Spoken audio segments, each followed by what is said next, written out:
In this video, I want to give you a quick overview of how feature layer views work off of feature layers. The use case here is I want to be able to update and maintain a public information map with live information. However, I don't want the public to see all of my data that's shown internally. And I'd like for it to be updated in real time, but only after perhaps I approve some edits being made. So here we have a public information map for County of Mariposa.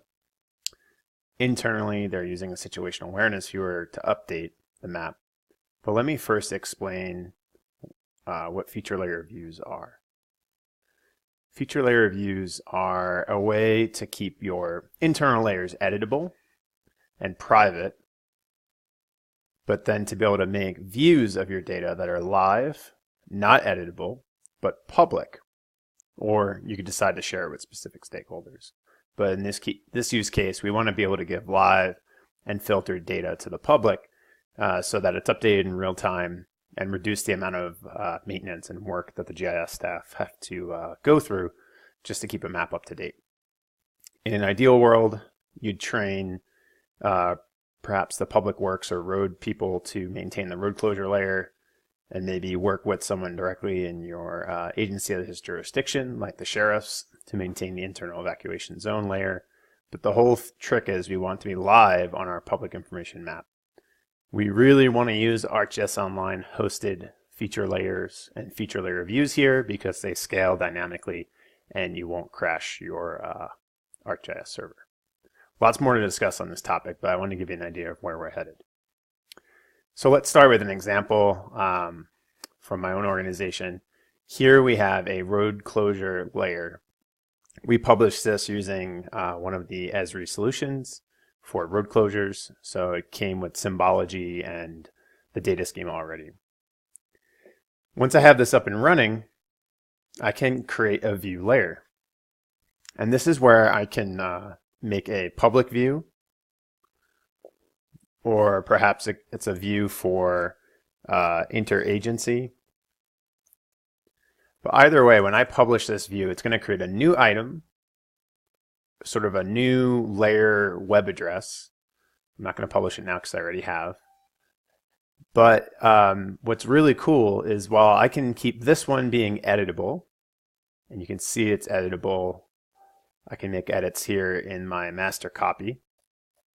It's not shared publicly, or shouldn't be shared publicly, but my feature layer view here that I've named public is not editable.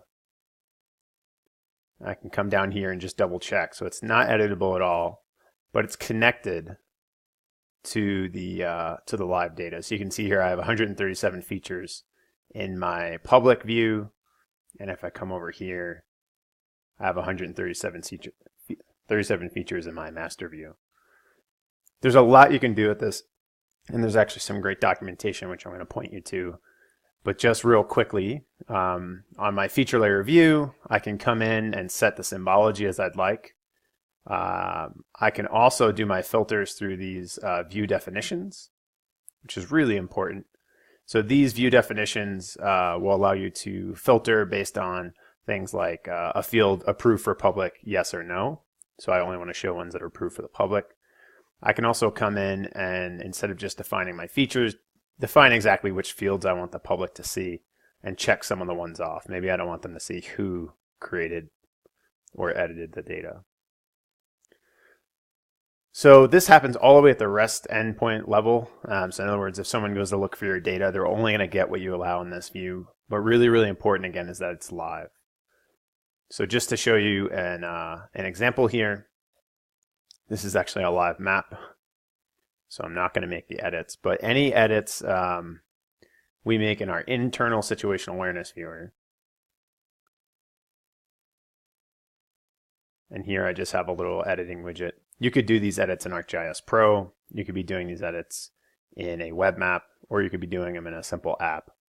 And so here, any edits I make to the internal road layer here with my internal situational awareness viewer, which is behind a username and password, will show up here in the county map, in the public information map, as long as I don't have any filters on there.